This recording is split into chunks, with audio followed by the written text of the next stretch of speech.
Thank you for such a warm welcome in the Center for South Asia, and Lalita and Rachel and Koya for making it such a seamless event already. I'm very grateful. So how we're going to proceed, because I want to make sure we're done by 10 of 1, is I'm going to give you an introduction to the broader scope of what I did in India last year, and then I'll show you about a 20-minute film on Satyavati called Bowing to No One, which is the first in the series. And I'm just going to jump right into it.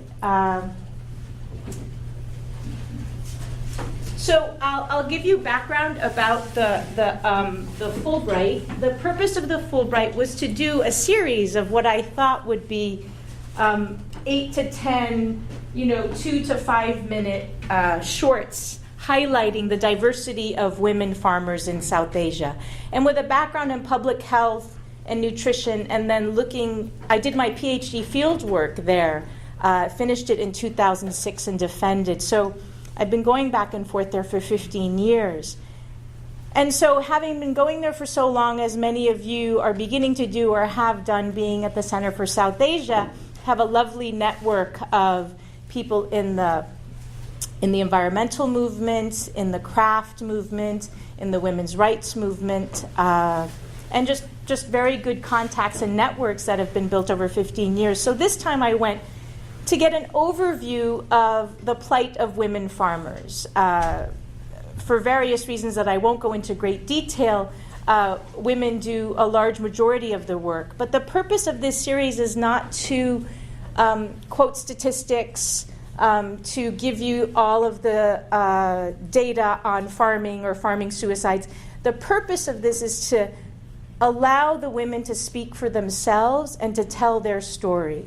Now, each woman in the series doesn't touch on all issues, but as a whole, they touch on what many women face as invisible workers throughout the world. This is just a slice of South Asia to give you a larger picture, but this is applicable to many parts of the world.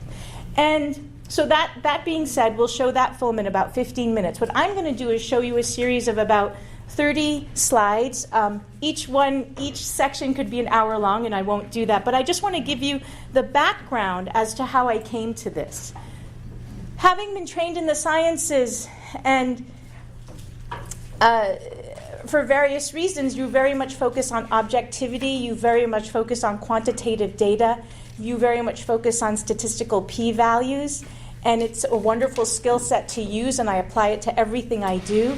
But what I wanted to do is, number one, is make it very subjective. So what I did is I created a superhero who is my alter ego. She flies the globe, she bears witness, she makes visible the invisible, and she's seriously playful and playfully serious. And her name is Amrita Simla. And her name is Amrita Simla because my father was born in Simla and was in Amritsar at partition. And from an Ayurvedic perspective, from a healing perspective, Amrit also means a nectar. It can be a healing substance. So I wanted to have, it's my way of signifying, I wanted to have a person who, the only thing you could probably do from her name is locate her geographically. Okay, that's a northern South Asian by the two words you're using to describe her. But you can't necessarily tell her religion or her caste. And so these are the things that we're doing. I created this with a wonderful artist, and if any of you guys have spent any time in India, you might have gone to People Tree, which is a wonderful NGO that creates beautiful makes available crafts made by people but contemporizes them.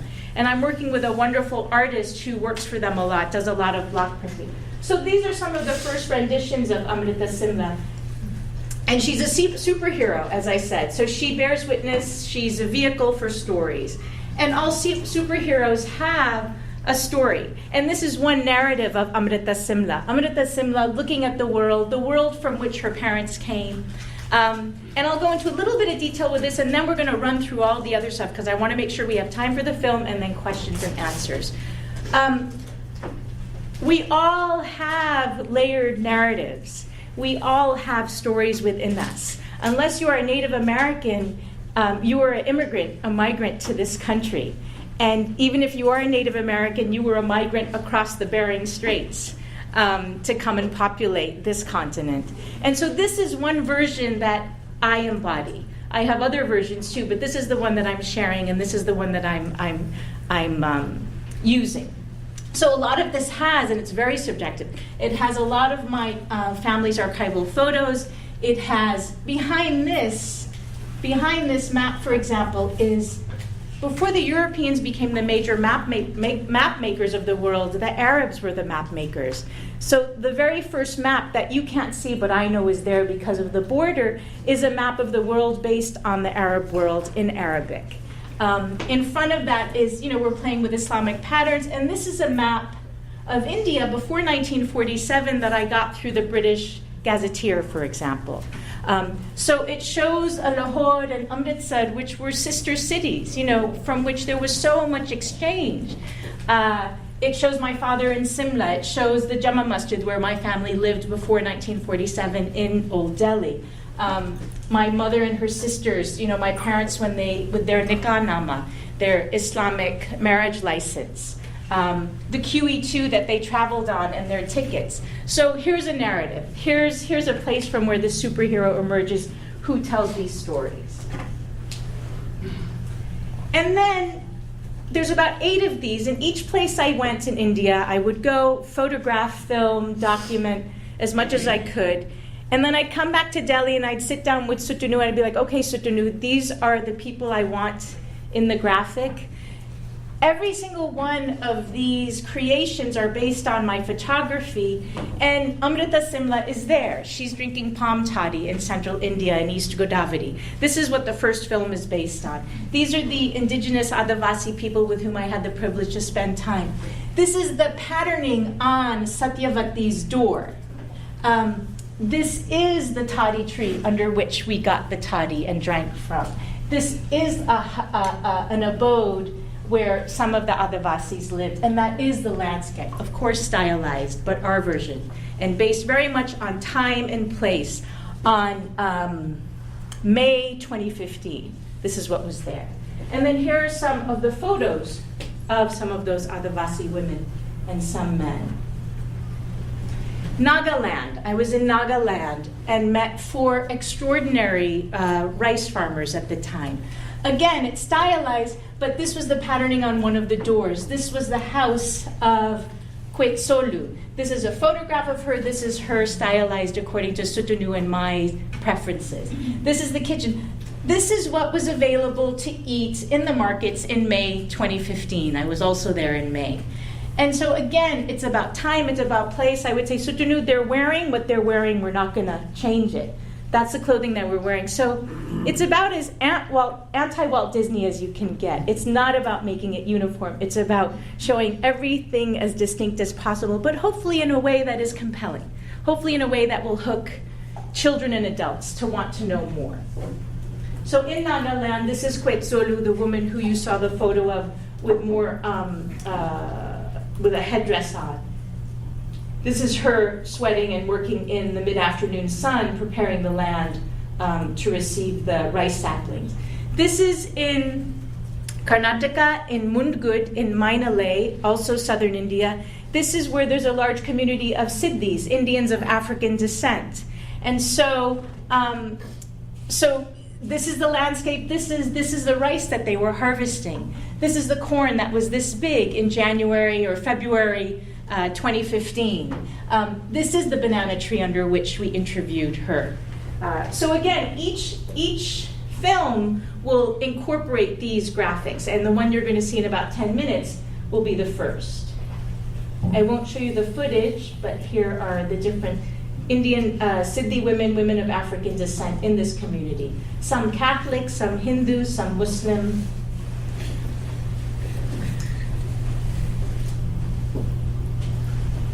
This is in the region 2, a woman of Gauli descent. This is in Nagaland, a beekeeper, one of the preeminent beekeepers, Suse Kamo. Again, this is based on the photography and the time that we were there, a stylized view.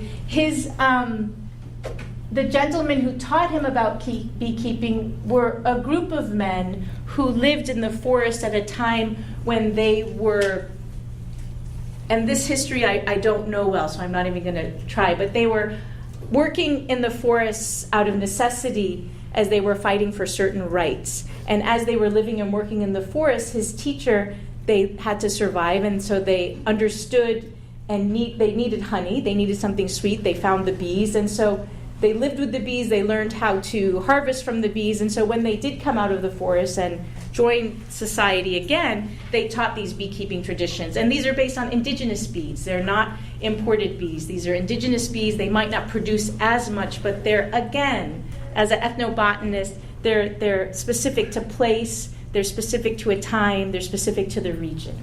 And if anybody has any questions, I'm happy to take them, but I do want to make sure that we have time. This is in Telangana, and this is among a Dalit and shepherd community that we got to spend quite a bit of time. So they're amazing seed savers, and this is in an extremely drought-ridden part of the country, and yet these women, this particular group of women, are incredibly skilled at saving seeds, little to no fertilizers or pesticides, and abundant crops. So, why aren't we looking at them as an example? Why do we have to go outside? There are many experts in their own country, in their own way, who are able to live sustainably, and here's an opportunity to study what works.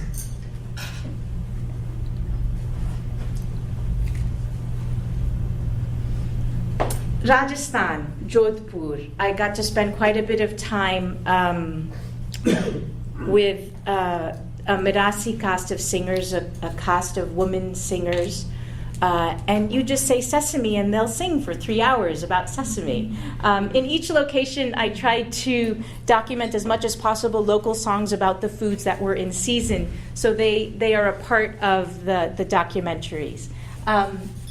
And then I said to Hakam Khan, Manginyar, I said, well, can you tell us a little bit about Rajasthani agriculture? So he sang first about the leaves falling off the trees, of the debt collector coming to collect the money for what they borrowed, and about it being rich with watermelons and millets and ghee, and then preparing the land, the rains coming, and then celebrating Holi. And he sang a beautiful song in 8 minutes that described that whole thing. And there it is. Ecological knowledge systems about agriculture embedded in songs. Songs that are multisensory. If anybody went to Henry Droll's talk last night, we know what it means about sensiotics and including the senses as much as possible in the works that we do. Well, these are vibrant cultures that a lot of the answers are right here.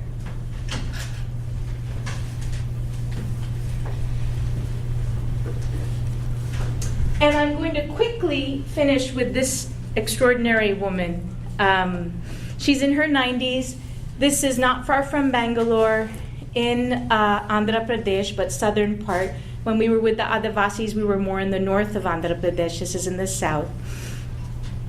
And 2 hours after meeting her, I met with a social worker in the area who works on issues of women and child sex trafficking. In this particular part of South Asia, it's a serious problem.